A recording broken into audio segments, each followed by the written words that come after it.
The dust-laden summer air clung to Lily Matthews like a second skin as she stood on the weathered platform of the Winslow train station, clutching a worn leather satchel containing the sum of her worldly possessions, a few dresses, a hairbrush, and the books that had been her only true companions since childhood. The year was 1885, and at 22 years old, she traveled all the way from Boston to the Arizona Territory with nothing but determination and the promise of a teaching position that awaited her in this frontier town. "Miss Matthews." A voice called out over the hissing steam of the departing train. "Miss Lily Matthews." Lily turned to find a portly man with a bushy mustache waving a handkerchief to catch her attention. "Yes, that's me," she replied, adjusting her hat against the glaring Arizona sun. "Mayor Donovan, madam." "Welcome to Winslow." He wiped his brow with the same handkerchief. "Wasn't sure you'd actually come. Most Eastern ladies take one look at our little town from the train window and decide to keep on going to California." Lily offered a determined smile. "I'm not most Eastern ladies, Mr. Donovan." "That's becoming clear," he chuckled. "Well, the schoolhouse is ready, though I warn you the children here are a bit untamed, like everything else in the Arizona Territory." As the mayor led her through the dusty Main Street, Lily absorbed her surroundings. Winslow was nothing like Boston, with its wooden buildings squatting beneath the vast sky, horses hitched to posts outside saloons, and people who stared openly at newcomers. The schoolhouse, she soon discovered, was a simple one-room building at the edge of town with a small adjoining space that would serve as her living quarters. "It's not much," Mayor Donovan said apologetically, "but it's yours. School starts Monday morning." 23 children, ages 5 to 16. After the mayor left, Lily set about making the Spartan quarters feel like home, arranging her small collection of beloved books on the single shelf above her bed. The volumes of poetry, novels, and classic literature had been her father's, and they were her most treasured possessions. Professor Matthews had raised her on stories and literature, filling her mind with worlds far beyond their modest Boston home. Sunday evening found her pacing nervously in her room, reviewing her lesson plans for the 100th time. A knock on the schoolhouse door startled her from her thoughts.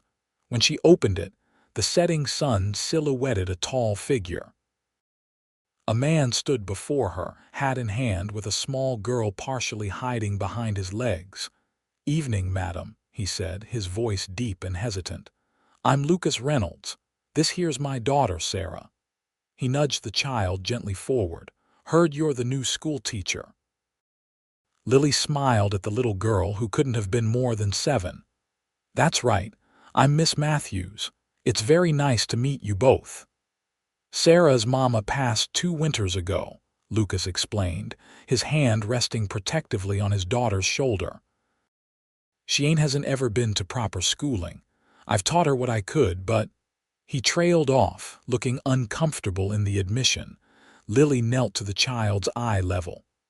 "Well, Sarah, I'm looking forward to having you in my class tomorrow." The girl stared at Lily with wide eyes but said nothing. "She don't talk much to strangers," Lucas explained, "but she's smart as a whip, just shy." Lily nodded understandingly. "That's quite all right, we'll get to know each other in time."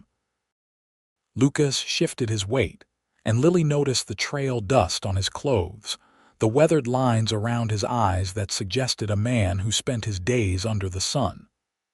A cowboy, clearly, though there was a gentleness to him that belied the rough exterior.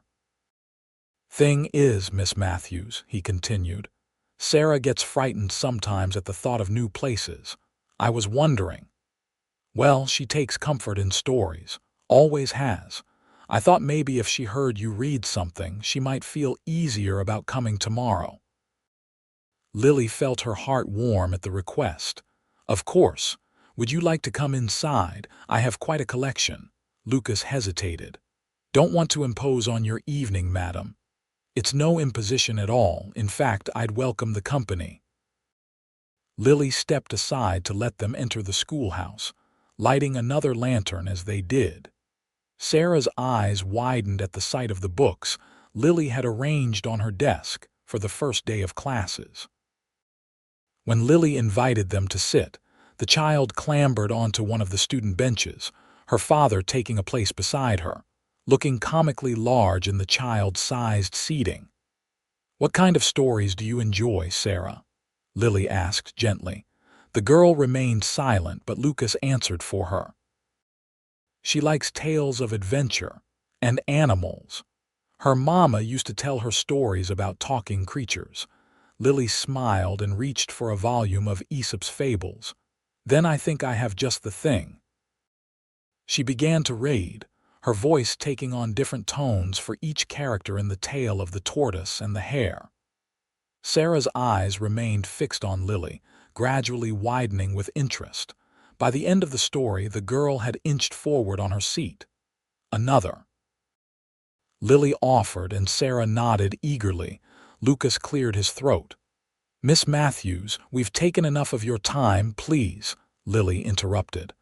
"I haven't had the pleasure of sharing these stories with anyone in quite some time." So she read another, and another after that.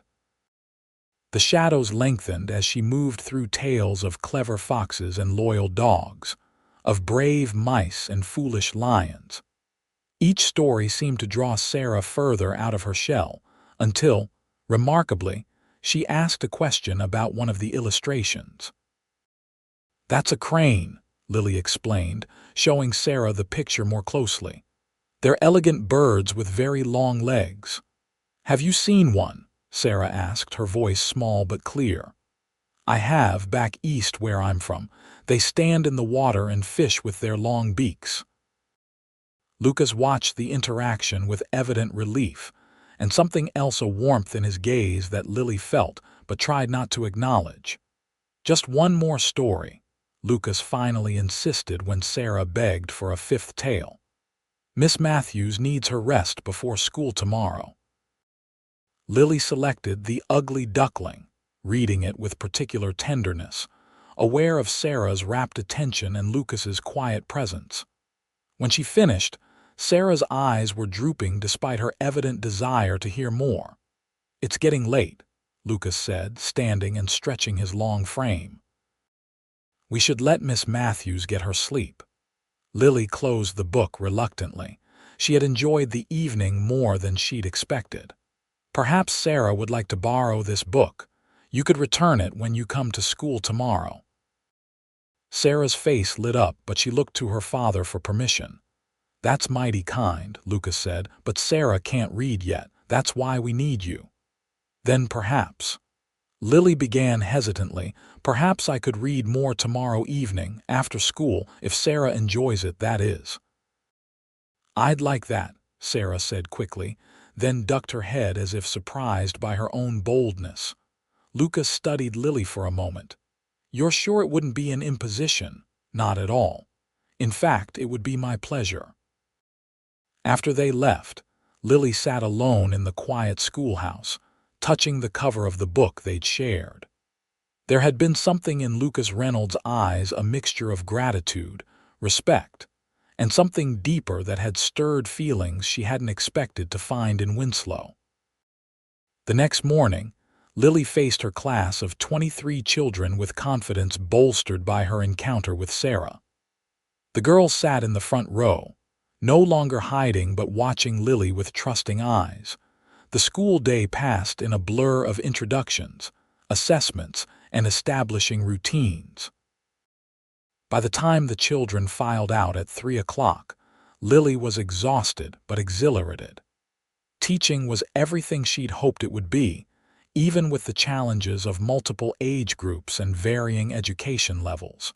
Sarah lingered after the others had gone.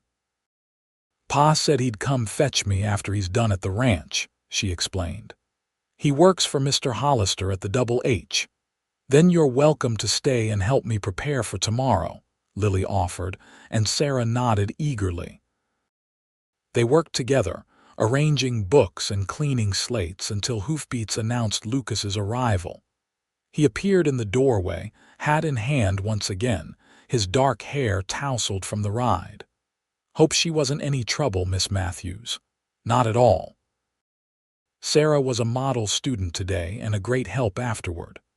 Lucas smiled, a genuine expression that transformed his weathered face. "Glad to hear it. We still on for that story?" Lily nodded, surprised at how much she'd been looking forward to it. "I thought we might try something different tonight. Have you ever heard of Treasure Island?" Sarah's eyes widened. "Is it about pirates?" "Indeed it is," Lily confirmed, retrieving the book from her shelf. "It's a bit more advanced than yesterday's stories, but I think you'll enjoy it." Lucas settled into one of the adult chairs Lily had brought in from her quarters, while Sarah perched beside him, expectant.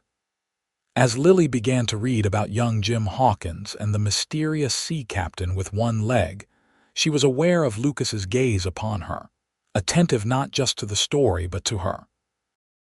The evening deepened around them as Lily read chapter after chapter, pausing occasionally to explain a difficult word or concept. Before they knew it, the oil in the lamp was running low, and Sarah had fallen asleep against her father's arm. "I should get her home," Lucas whispered, carefully shifting his daughter, "but I hate to leave the story unfinished." Lily closed the book, marking their place with a ribbon. "There's always tomorrow," she suggested, "if you'd like to continue." Lucas stood, cradling the sleeping Sarah. "I would. Very much." Something in his tone made Lily's cheeks warm. "So would I." And so began a ritual. Each day after school, Lucas would arrive to collect Sarah, and they would stay for just one more chapter that inevitably became several. As the days turned into weeks, Lily found herself looking forward to these evening sessions more than anything else. One evening in early October, after Sarah had again fallen asleep, Lucas helped Lily tidy the schoolroom. "You've got a gift," he said quietly as they worked. "Not just for teaching, but for bringing stories to life. Sarah talks about nothing else at home." Lily smiled, tucking a stray strand of hair behind her ear. "She's a wonderful child. You've done an admirable job raising her on your own." Lucas shook his head. "Done my best, but it ain't been easy. Her mother, Eleanor, she was the one with all the patience. After she passed from the fever, I was lost for a long while." "I'm sorry," Lily said sincerely. "I lost my father last year. He was a professor of literature in Boston. It was just the two of us after my mother died when I was very young." "Is that why you came west?" "For a new start," Lily nodded, arranging books on the shelf. "That and the adventure of it. Father always encouraged me to be brave, to see the world beyond our books. When I saw the advertisement for a teacher in Winslow, it felt like the right time." "Brave indeed," Lucas said, his voice warm with admiration. "Not many Eastern ladies would have the courage." "What about you?" Lily asked, suddenly curious about his past. "Have you always been in Winslow?" Lucas leaned against a desk. "Born in Missouri. Came west after the war. I was just a boy when it ended, but old enough to know there wasn't much left for us there. Worked cattle drives up from Texas for years before settling here. Met Eleanor in Santa Fe, brought her back as my wife. Been at the Double H Ranch for 8 years now." Their conversations had become deeper over the weeks, extending beyond the stories Lily read aloud. She had learned that Lucas was 31, that he had a way with horses that bordered on magical, according to Sarah, and that despite his limited formal education, he had a sharp mind and genuine appreciation for the literature she shared. "Mr. Reynolds," Lily began. "Lucas," he corrected gently. "After all these evenings, I think we can use our Christian names, don't you?" "Lucas," she amended, feeling a small thrill at the intimacy of it. "I've been wondering, why do you stay each evening? Surely you have duties at the ranch, other commitments." He looked at her steadily. At first it was for Sarah. Now, He paused, seeming to weigh his words carefully. Now I find I enjoy the stories almost as much as she does, and the company even more. Lily felt her cheeks flush. I enjoy your company as well, she admitted softly. Something shifted between them in that moment, an acknowledgement of feelings that had been growing steadily since that first evening. But before either could speak further, Sarah stirred and the moment passed. We should be getting home, Lucas said, lifting his daughter gently. Tomorrow, then. Tomorrow, Lily agreed.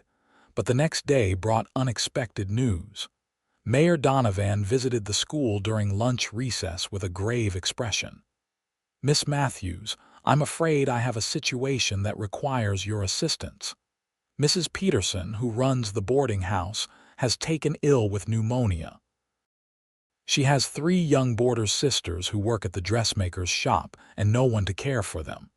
I was hoping you might consider staying there temporarily to tend to Mrs. Peterson and keep the house running until she recovers. Lily hesitated only briefly. Of course I'll help. When would you like me to move over? This afternoon, if possible. Dr. Wilson says Mrs. Peterson shouldn't be left alone, and the Peterson girls are too young to manage on their own. When the children returned from recess, Lily explained to them that school would dismiss early. To Sarah, she added gently, please tell your father I won't be able to continue our story this evening. I've been asked to help at the Peterson boarding house. Sarah's disappointment was evident, but she nodded bravely. The boarding house was a large 2-story building near the center of town. Mrs. Peterson, a widow in her 60s, lay feverish in her bed while her teenage daughters Clara and Emma tried valiantly to maintain the household. Lily quickly organized a schedule, assigning tasks to the girls and the 3 young women who boarded there. She spent the evening nursing Mrs. Peterson, applying cool compresses, and ensuring she took the medicine Dr. Wilson had prescribed. It was nearly midnight when a soft knock came at the door. Clara answered it, then came to find Lily in the kitchen where she was preparing broth for the morning. Miss Matthews, Mr. Reynolds is here to see you. Surprised, Lily wiped her hands on her apron and went to the door. Lucas stood on the porch, hat in hand as always, with a concerned expression. Lucas, is everything all right? Is Sarah? Sarah's fine. She's with Mrs. Hollister at the ranch house. He shifted uncomfortably. I heard about Mrs. Peterson. Thought you might need some help. Touched by his thoughtfulness, Lily stepped outside, closing the door partially behind her. That's very kind, but I think we have things under control for now. Lucas nodded, then reached into his saddlebag. Sarah was mighty disappointed about missing the story tonight. She insisted I bring you this. He handed Lily a small package wrapped in brown paper. Unwrapping it, Lily found a handmade bookmark embroidered with childish but careful stitches forming a rose. It's beautiful, she said softly. Please thank her for me. She's been working on it for days. Wanted it to be a surprise. Lucas hesitated, then added, I was disappointed too. About the story, I mean. Lily looked up at him, at the sincerity in his eyes. So was I. They stood in silence for a moment, the night air cool around them, the sounds of the town muted in the late hour. How long do you think you'll be needed here? Lucas finally asked. Dr. Wilson says Mrs. Peterson should turn the corner in a few days if the medicine works as it should. Perhaps a week to be safe. Lucas nodded thoughtfully. A week, then. He stepped back, preparing to leave. Take care of yourself, Lily. Don't get sick tending to others. It was the first time he'd used her given name, and the sound of it in his deep voice sent a warmth through her that had nothing to do with the mild autumn evening. I'll be careful, she promised. He mounted his horse, tipped his hat to her, and rode away into the darkness. The next few days passed in a blur of nursing duties, household management, and abbreviated school days. Lily was exhausted but fulfilled, knowing she was making a difference for Mrs. Peterson and her family. The elderly woman began to improve, her fever breaking on the fourth night. On the fifth evening, just as Lily was settling down for a much-needed rest in the small bedroom the Peterson girls had given her, there was another knock at the door. Clara appeared at her door moments later.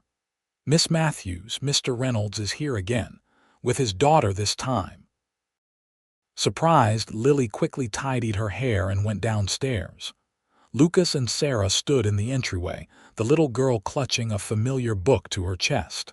"We thought," Lucas began, "since you couldn't come to the stories, maybe the stories could come to you." Sarah held out Treasure Island. "We brought it. Could we read some, please?" Lily looked between them, touched beyond words by the gesture. "I would love that, but I wouldn't want to disturb Mrs. Peterson or the other boarders." "We could sit on the porch," Lucas suggested. "It's a warm evening," and so they did. Sarah nestled between them on the porch swing as Lily opened the book to where they'd left off.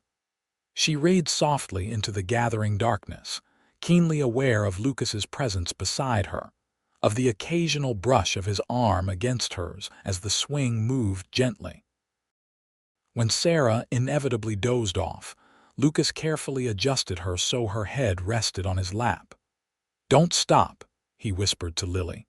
"I want to know what happens to Jim and Silver." Lily continued reading by the light of the porch lantern, her voice the only sound in the quiet evening.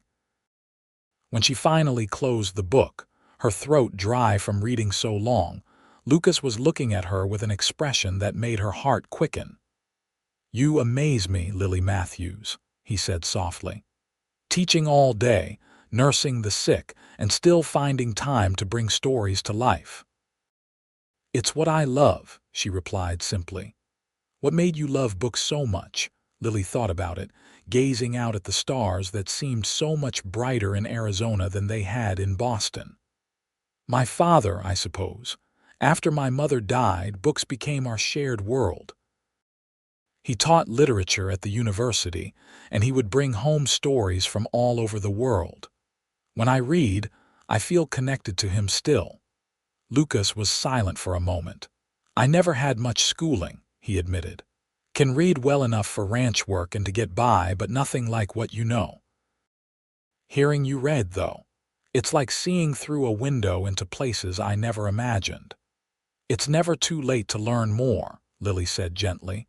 Lucas smiled, the expression barely visible in the dim light. "Maybe you could teach me sometime. When you're done being a nurse and a teacher and everything else to everyone in town." There was a teasing note in his voice, but underneath it, Lily sensed genuine interest. "I'd like that," she replied. They sat in companionable silence for a while, the swing moving gently, Sarah sleeping peacefully between them. It felt, Lily realized with a start, like family, a thought that both thrilled and frightened her. "I should get her home," Lucas finally said, gathering Sarah into his arms. "Same time tomorrow, I'll be here," Lily promised. True to his word, Lucas returned the next evening and the next. Their porch readings became the highlight of Lily's days, a peaceful interlude in the midst of her many responsibilities. Sometimes they would talk long after Sarah had fallen asleep, sharing stories of their lives, their hopes, their regrets. By the end of the week, Mrs. Peterson was well enough to resume light duties, and Lily prepared to return to the schoolhouse. On her final evening at the boarding house, Lucas arrived alone. "Sarah's got a bit of a cold," he explained. "Nothing serious, but Mrs. Hollister thought it best she stay warm at the ranch house tonight." "Give her my best," Lily said, feeling a pang of disappointment at not seeing the child. "Tell her I'll visit this weekend if she's still unwell." Lucas nodded, then held up the book. "I thought we might finish it tonight if you're not too tired." They sat side by side on the porch swing, closer than they might have with Sarah between them. As Lily read the final chapters of Treasure Island, She was acutely aware of Lucas's arm stretched along the back of the swing behind her, of the scent of leather and horses and open air that always surrounded him.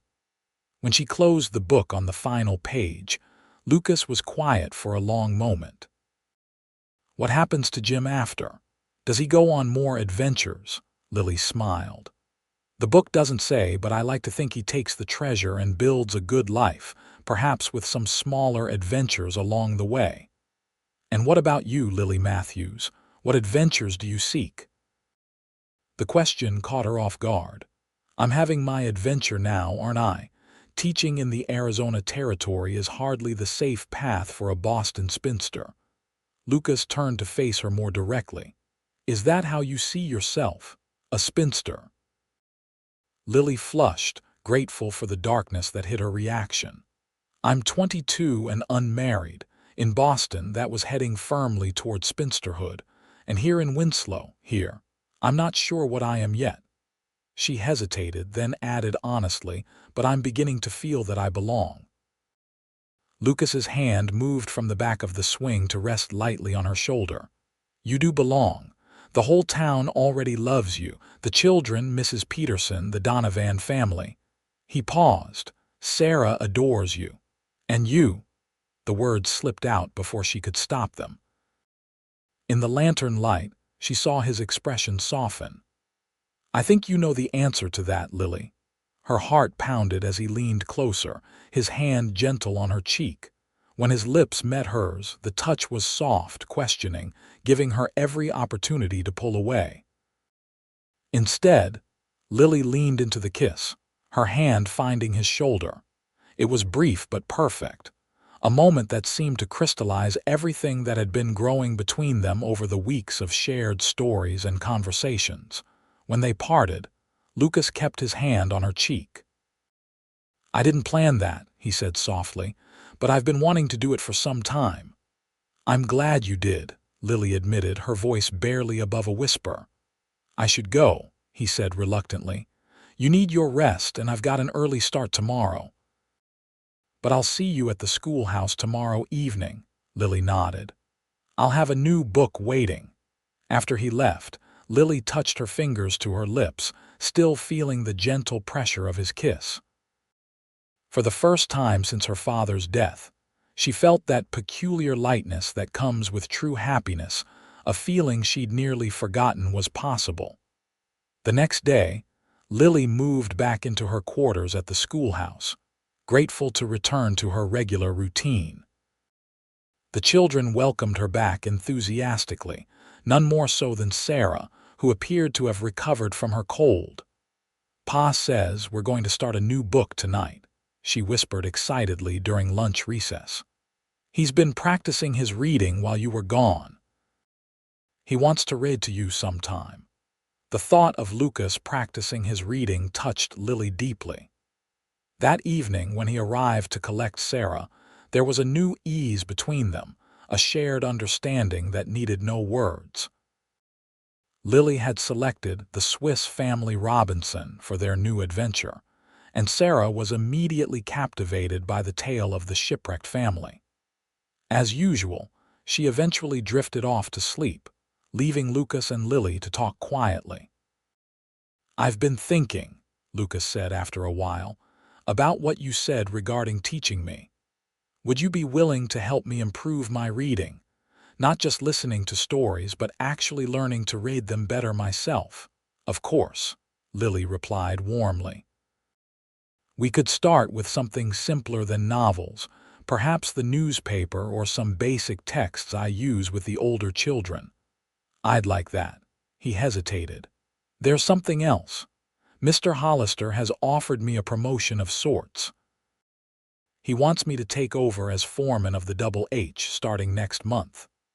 The current foreman, Mr. Dawson, is moving to California." "Lucas, that's wonderful news. Congratulations," he nodded, a mixture of pride and uncertainty in his expression. "It means more responsibility, more paperwork. A better wage, too, and there's a house. The foreman's house, just a mile from town. It's not much, but it's a sight better than the bunkhouse where Sarah and I have been living." A house of your own would be perfect for you both, Lily said, genuinely pleased for them. It's got 3 bedrooms, Lucas continued, not quite meeting her eyes. Too much space for just the 2 of us, really. Lily felt her breath catch, understanding the implication but not daring to presume. I'm sure you'll find a use for the extra space, she said carefully. Lucas finally looked directly at her. Lily, I know this is sudden. We've only known each other a short while, but I've never felt for anyone what I feel for you, not since Alina. And what's between us is different but just as real. I feel it too, Lily admitted softly. I'm not asking anything of you right now, Lucas clarified quickly, except maybe to consider the possibility of a future, when you're ready. Lily reached for his hand, twining her fingers with his. I'm already considering it, Lucas, very seriously. The smile that broke across his face was like sunrise in the desert, sudden and brilliant. He squeezed her hand, and they sat in companionable silence, the sleeping Sarah between them, the promise of something wonderful stretching before them like the vast Arizona sky. Over the next few weeks, their evening reading sessions continued, but now Lucas would stay after Sarah had gone to sleep, working with Lily on improving his own reading skills. He was a quick study, his intelligence evident in how rapidly he progressed. November brought cooler weather to Winslow, and with it, preparations for Thanksgiving. The town planned a community celebration, and Lily found herself on the organizing committee along with Mrs. Donovan and several other prominent ladies. You'll join us for Thanksgiving dinner, won't you, Miss Matthews? Mrs. Donovan asked during one planning session. We couldn't have our teacher spending the holiday alone. Before Lily could respond, Mrs. Hollister, the ranch owner's wife, interjected with a knowing smile. I believe Miss Matthews may already have an invitation. Lucas Reynolds mentioned he was hoping she might help prepare their first dinner in the new house. Lily felt her cheeks warm under the women's curious gazes. Her friendship with Lucas had not gone unnoticed in the small town, though they had been discreet about the deepening nature of their relationship. Mr. Reynolds has kindly invited Sarah and me to share the holiday, yes, she confirmed, since they're just settling into their new home. Mrs. Hollister's smile widened. Lucas is a good man, one of the best workers my husband has ever employed, and that little girl deserves a mother's love. The implication was clear, and Lily found herself unable to formulate a response that wouldn't reveal too much of her heart. Mrs. Donovan patted her hand. Don't mind us, dear. Small towns run on gentle gossip. We're just pleased to see Lucas and Sarah happy again. They've had a difficult few years. On the Sunday before Thanksgiving, Lucas invited Lily to see the foreman's house for the first time. She rode beside him in his wagon, Sarah chattering excitedly between them about the new kitten Mr. Hollister had given her as a housewarming gift. The house came into view as they crested a small rise, a sturdy wooden structure with a wide front porch and a barn to the side. It wasn't grand by Eastern standards, but to Lily, it looked like a perfect home. It's lovely, she said sincerely as Lucas helped her down from the wagon. Wait till you see inside, Sarah said, grabbing her hand and pulling her toward the door. I have my own room with a window that looks at the mountains. The interior was simple but well built, with a large kitchen, a comfortable sitting room with a stone fireplace, and the 3 bedrooms Sarah had mentioned. Lucas had clearly been working hard to make it presentable. The floors were swept, the windows washed, and there were even curtains hanging, a touch Lily suspected came from Mrs. Hollister. What do you think? Lucas asked quietly when Sarah had run outside to check on her kitten.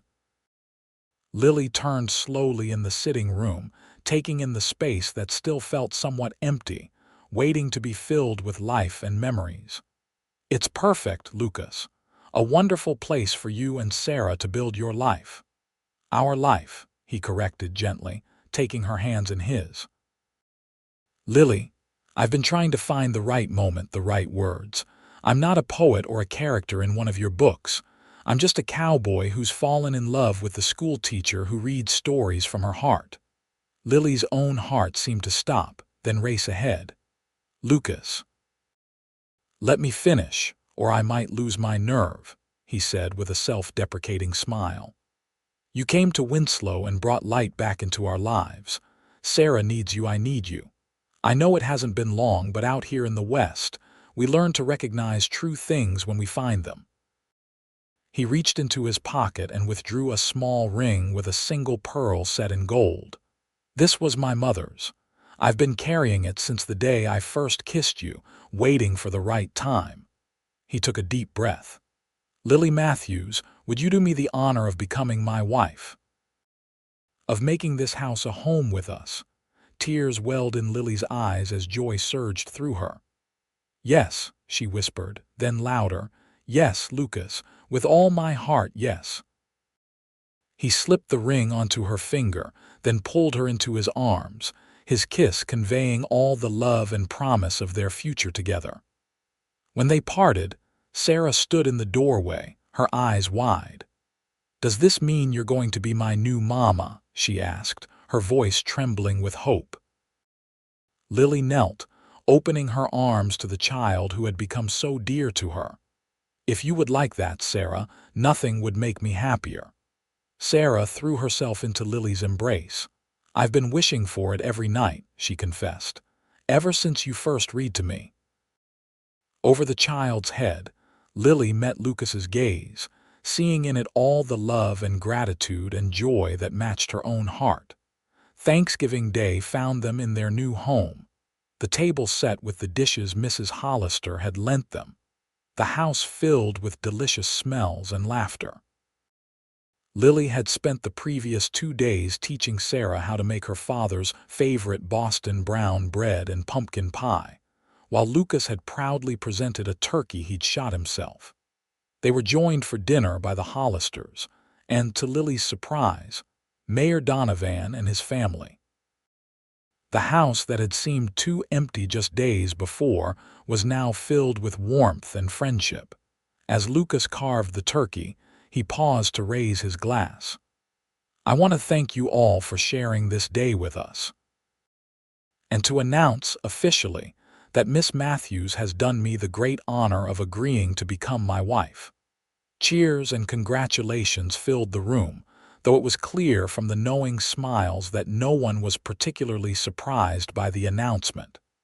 "When's the wedding, Mrs. Hollister asked eagerly. Lucas looked to Lily, who smiled. "We thought Christmas Eve would be perfect," she said. "A small ceremony in the church if Reverend Mitchell is willing." "He'll be delighted," Mrs. Donovan assured her. "The whole town will want to attend, you know.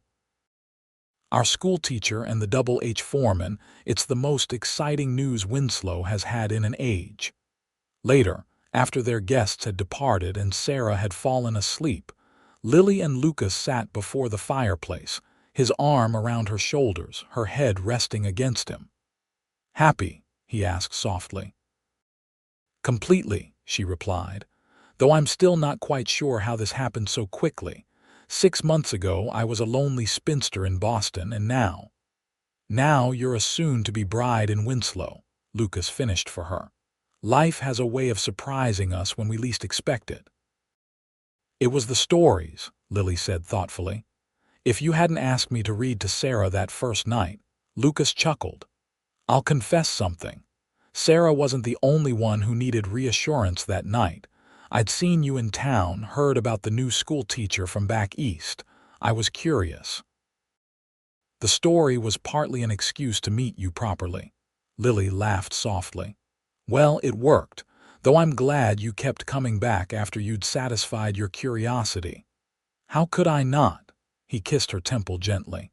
"You cast a spell with those books of yours. I was enchanted from the first page."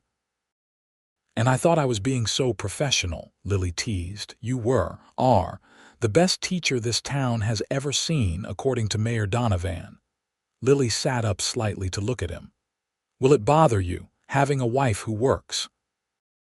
Some men wouldn't approve of me continuing to teach after we're married." Lucas shook his head firmly.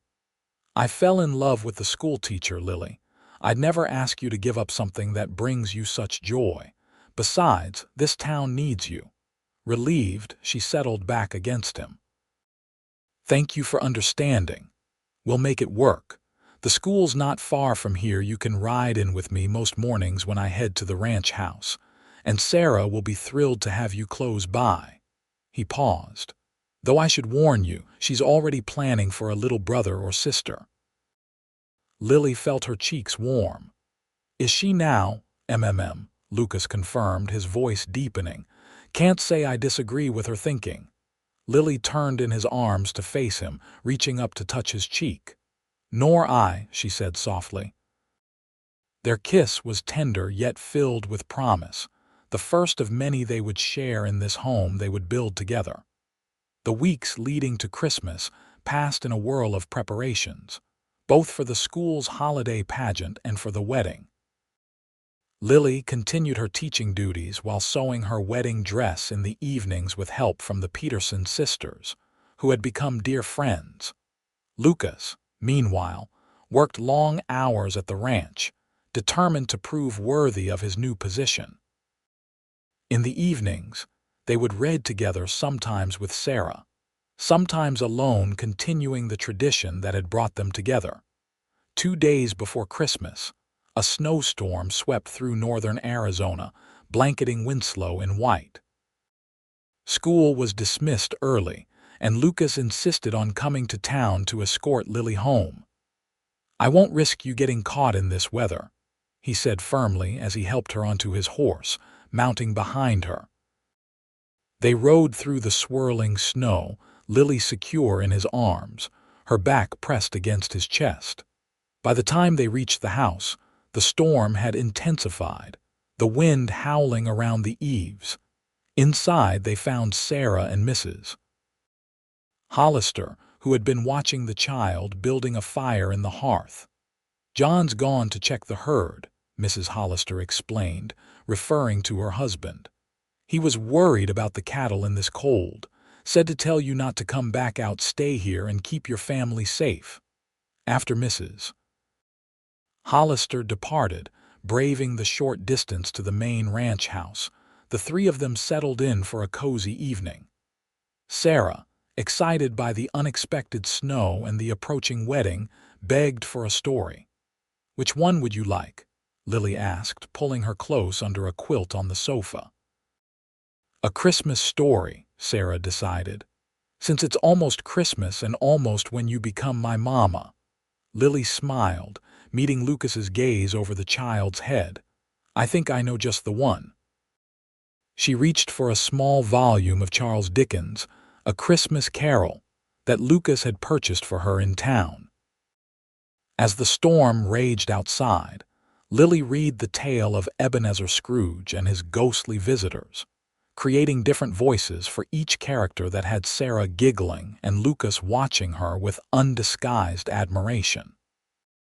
The evening grew late, but none of them noticed, caught up in the story and the warmth of being together. When Lily finally closed the book at the end, Sarah had tears in her eyes. "That was the best story yet," she declared. "I'm glad Scrooge learned to be kind and love Christmas." "So am I," Lily agreed. "Sometimes people just need to be reminded of what really matters." "Like family," Sarah said wisely, looking between Lily and her father. "That's what really matters."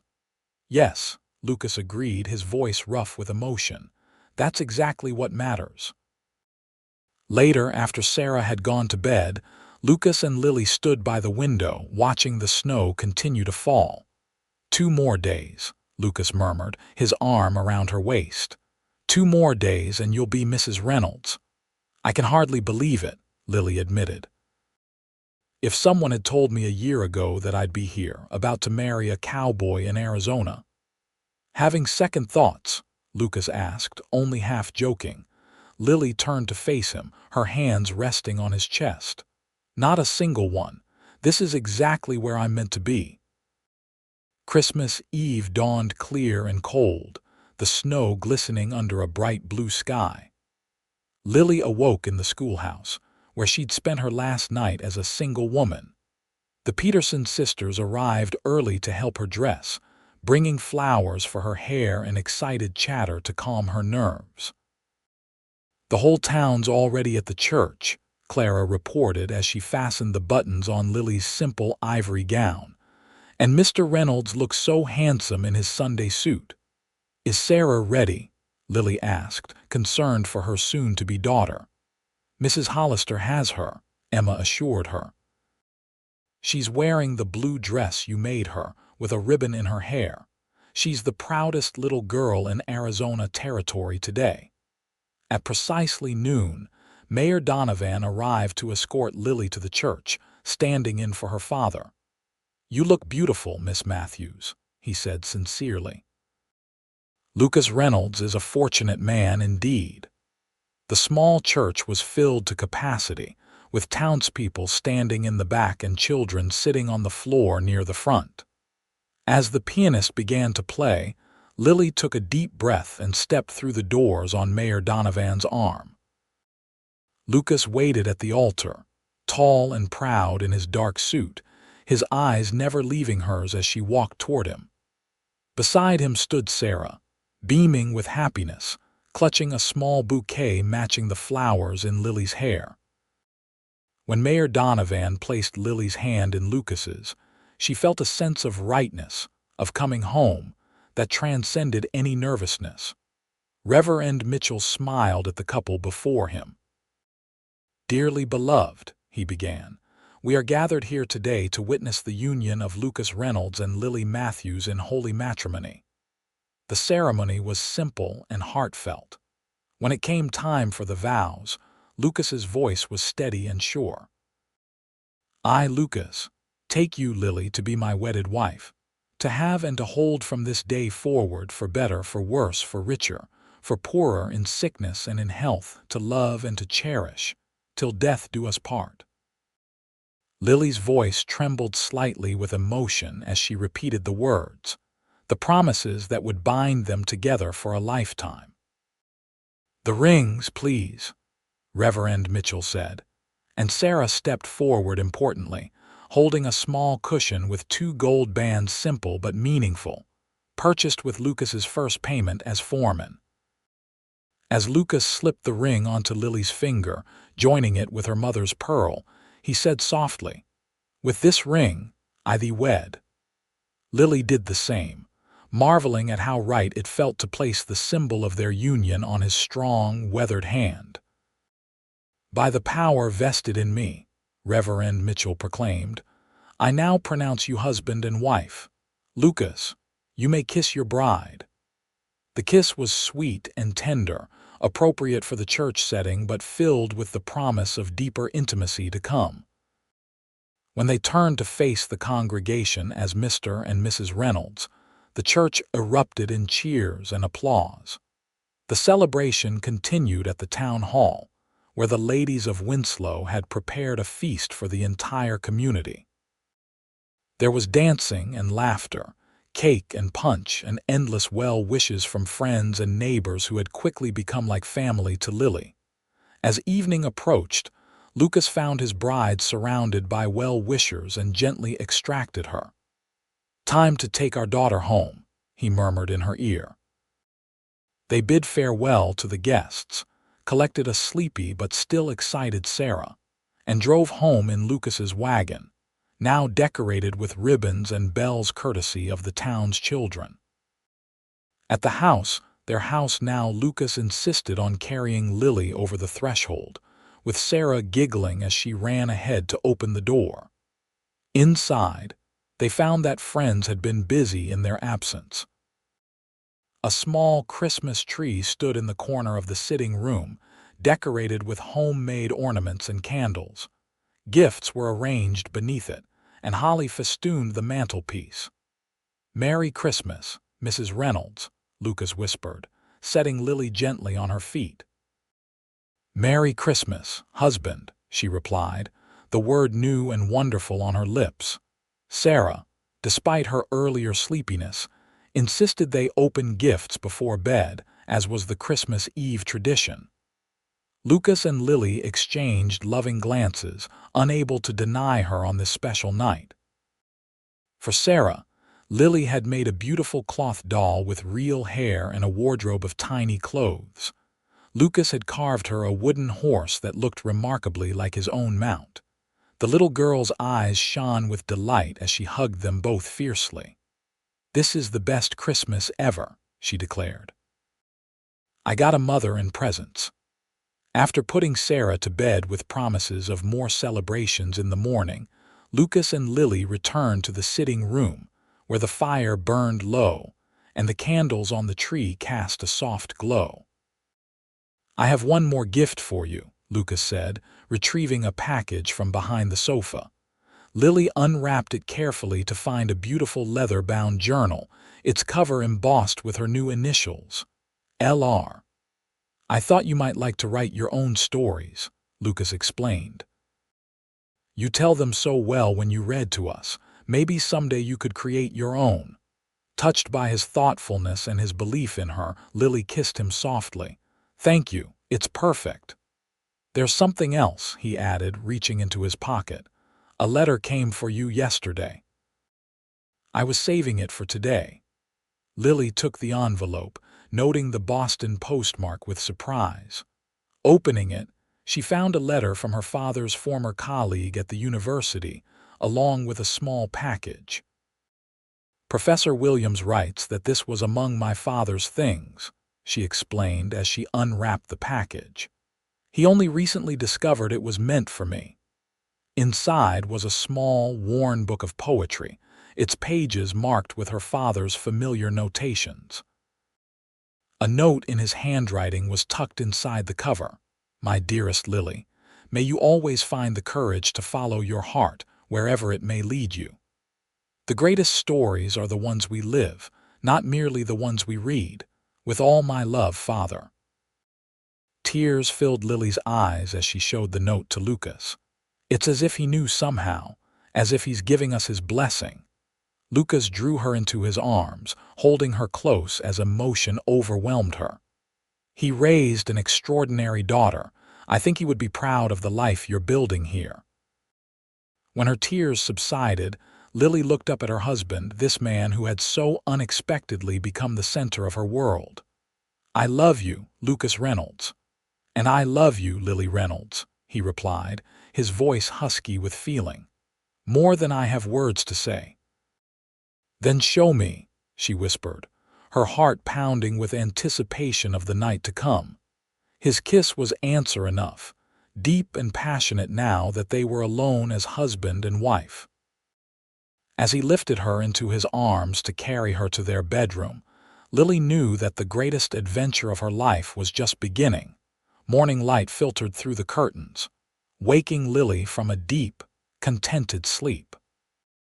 For a moment she was disoriented. Then the events of the previous day came flooding back: the wedding, the celebration, the night spent in Lucas's arms.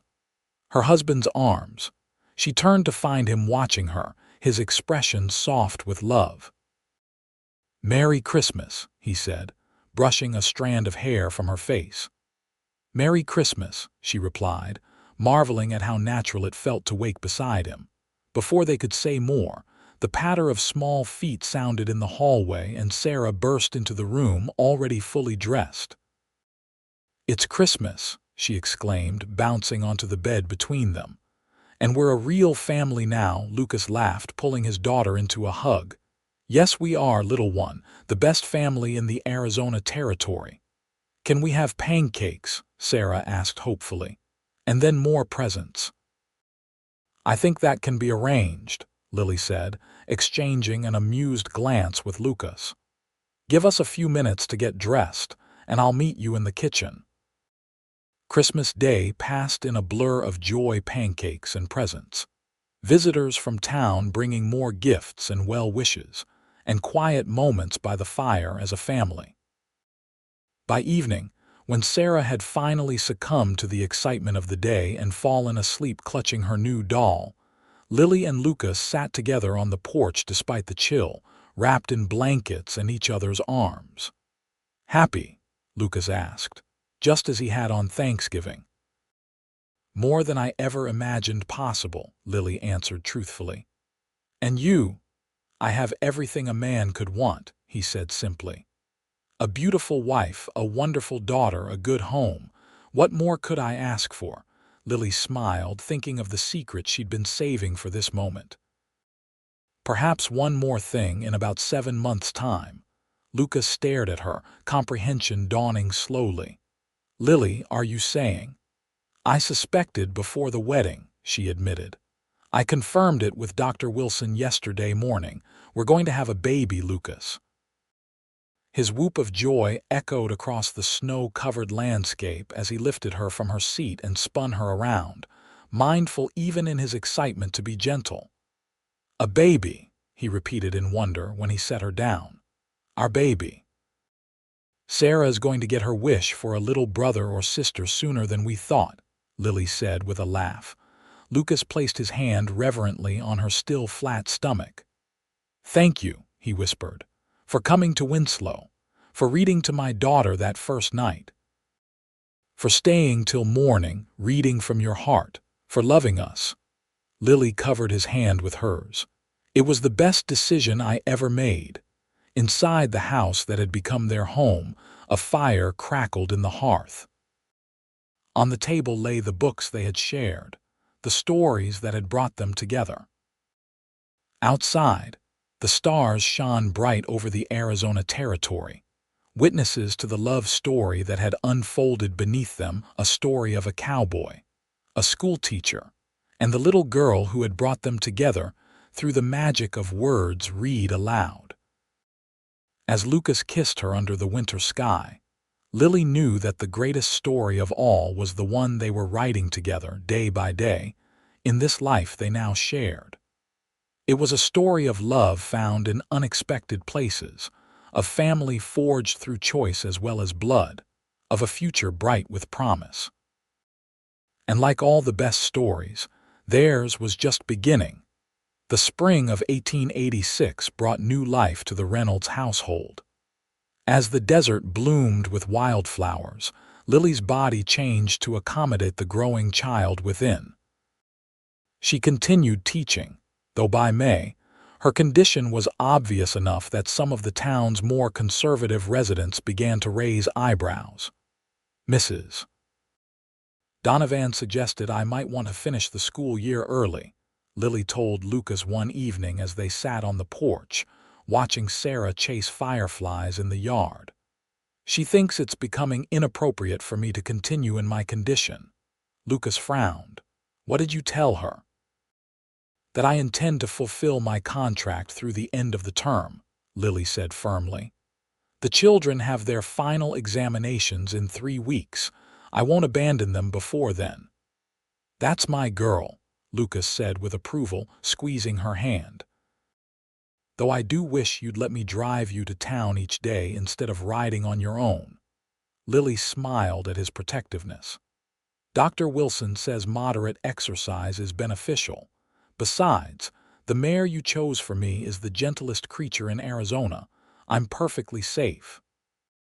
In truth, Lily treasured these morning rides, the quiet time alone to watch the sun rise over the mesas, to feel the life within her stirring as she connected with the landscape that had become her home. Sometimes, she would compose stories in her head during these rides, tales she would later write in the journal Lucas had given her, stories she hoped to share with their children someday. The school term ended successfully, with every child advancing to the next level. On the final day, the students presented Lily with a handmade quilt for the baby, each child having contributed a square. The gesture brought tears to her eyes.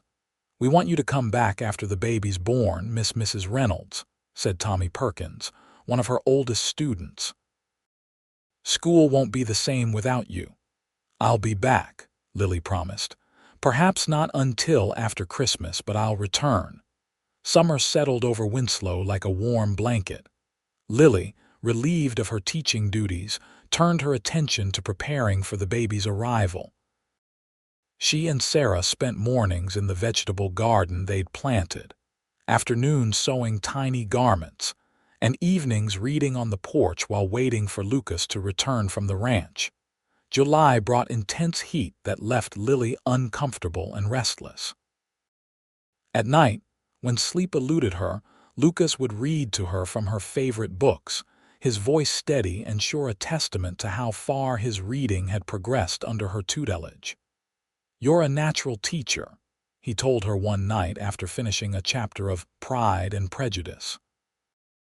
"I've learned more from you in 8 months than I did in all my years of schooling." Lily smiled drowsily, her head on his shoulder. "You're a natural student, eager to learn, quick to understand." "Only because I have the right motivation," he said, his hand caressing the swell of her belly where their child rested. "I want to be able to read to our children the way you do, to give them the gift of stories you've given Sarah and me." In early August, as Lily entered her 8th month, a letter arrived from Boston from Professor Williams again, bearing unexpected news. The university was establishing a small women's college, and based on her father's recommendation before his death, they were offering Lily a teaching position. "It's a remarkable opportunity," she told Lucas that evening, the letter spread before them on the kitchen table. "The kind of position my father always hoped I might attain." Lucas was silent for a long moment, his face unreadable.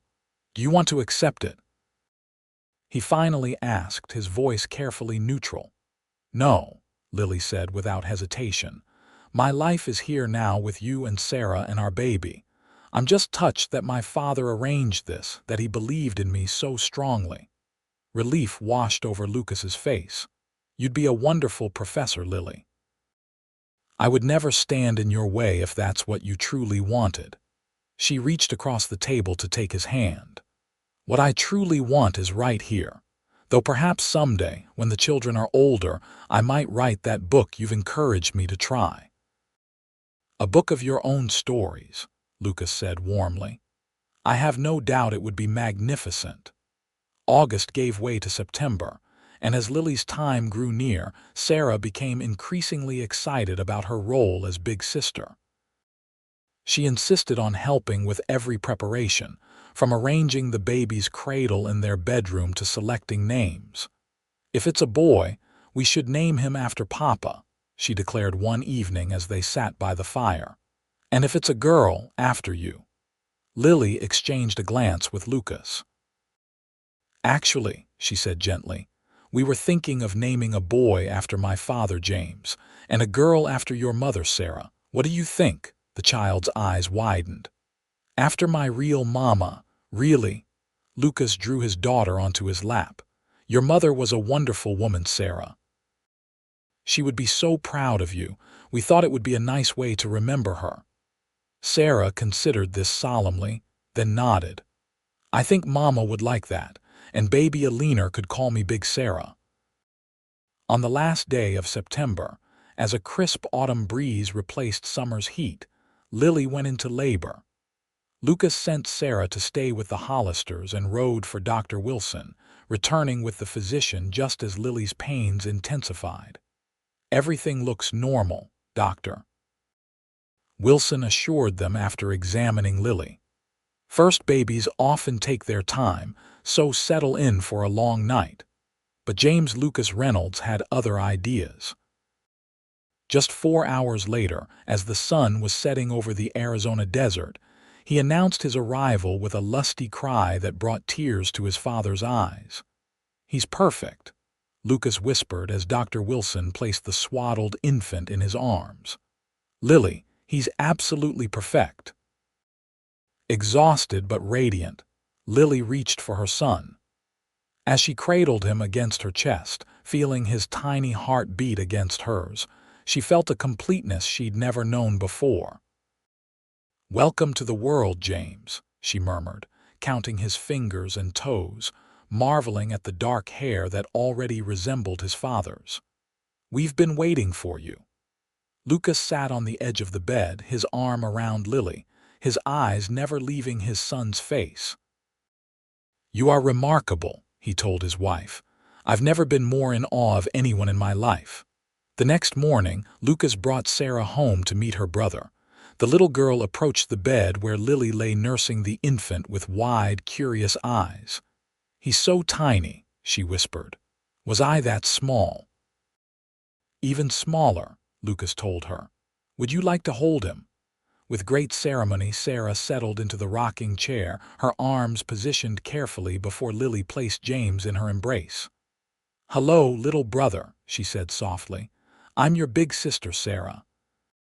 I'm going to teach you all about horses and stories and everything important."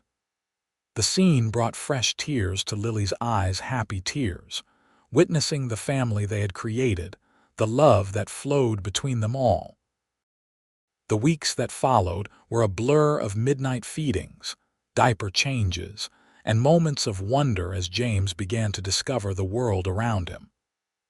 Lucas proved to be an attentive father, as comfortable walking the floor with a fussy infant as he was managing the ranch hands at the Double H. As Christmas approached once again, Lily found herself reflecting on the remarkable journey of the past year from newly arrived schoolteacher to wife and mother. On Christmas Eve, as they sat before the fire with Sarah nestled between them and James sleeping in his cradle, she shared these thoughts with Lucas. "It's hard to believe that just 1 year ago we were getting married," she said softly. "So much has changed." "For the better," Lucas affirmed, his hand finding hers across Sarah's sleeping form. "A year ago I thought I couldn't possibly be happier than I was on our wedding day. I was wrong." Lily smiled, feeling the same contentment. "I never imagined this life for myself. Back in Boston, I thought my future would be books and teaching, perhaps taking care of my father in his old age. I never dreamed of a husband, children, a home like this." "Regrets?" Lucas asked, though his tone suggested he already knew the answer. "Not a single one," Lily assured him. "Every choice, every step that brought me here, I would make them all again." Later that night, after the children were asleep and gifts arranged beneath the small Christmas tree, Lucas pulled Lily into the kitchen where a package sat on the table. "An early Christmas present," he explained. "Something I wanted you to have tonight." Puzzled, Lily unwrapped the package to find a beautiful wooden box, clearly handcrafted with care. Inside were neatly arranged writing implements, fine pens, a bottle of ink, a stack of high-quality paper, and a new journal bound in soft leather. "Lucas, it's beautiful," she breathed, running her fingers over the tools of a writer's trade. "But when did you?" "I ordered it from a catalog months ago," he admitted. "Had it shipped to the Hollisters so you wouldn't know. I've seen you writing in that journal I gave you last Christmas, filling it with stories. I thought maybe it was time for you to start that book we talked about." Touched beyond words, Lily threw her arms around his neck. "Thank you for believing in me," she whispered. "For supporting dreams I barely admitted to myself." "Always," he promised, holding her close. "Whatever you want to do, whatever makes you happy, I'll support it, whether it's teaching, writing, or just being the remarkable wife and mother you already are." In that moment, in the warm kitchen of their home with their children sleeping peacefully down the hall, Lily knew she had found something rare and precious, a love that encouraged growth rather than limiting it, a partnership built on mutual respect and admiration. "Read to me," Lucas asked softly, nodding toward the journal visible in the open box. "Something you've written. I'd like to be your first audience." Lily hesitated only briefly before nodding. She had never shared her writing with anyone, had barely acknowledged her desire to create stories of her own. But if there was anyone she trusted with these fledgling efforts, it was Lucas. They settled on the sofa before the fire, and Lily opened the journal to a story she had been working on, a tale set in the Arizona Territory, about a young woman who discovers unexpected strength within herself when faced with adversity. As she began to read aloud, she felt Lucas's attention on her, not merely listening but truly hearing the words, the meaning behind them. When she finished the first chapter and looked up uncertainly, the pride in his eyes told her everything she needed to know. "That's just the beginning," she explained. "I'm not sure where it's going yet." "Wherever it goes, it's going to be wonderful," Lucas assured her. "You have a gift, Lily, a real gift for bringing characters to life." "Thank you," she said simply, closing the journal, "for listening, for understanding." "Always," he promised again, drawing her into his arms, "for as long as we both shall live." As the fire crackled and the clock ticked toward midnight, Lily nestled against her husband's chest, feeling his heartbeat steady and true beneath her cheek. Outside, the clear Arizona sky was filled with stars, witnesses to another Christmas Eve in the life they were building together. The story that had begun when a cowboy asked a schoolteacher to read to his daughter continued to unfold, page by page, day by day, a tale of love and family, of dreams shared and supported, of a future rich with possibility. And like all the best stories, theirs would continue long after the last page was turned in the lives of their children, in the words Lily would eventually write, in the legacy of love they created together in a small house on the edge of Winslow, Arizona. For Lily and Lucas Reynolds had discovered what truly mattered, not the grand adventures found in books, but the quiet heroism of everyday love, the courage to build a life together, and the wisdom to recognize that the greatest stories are often the simplest, those written with open hearts, one precious day at a time.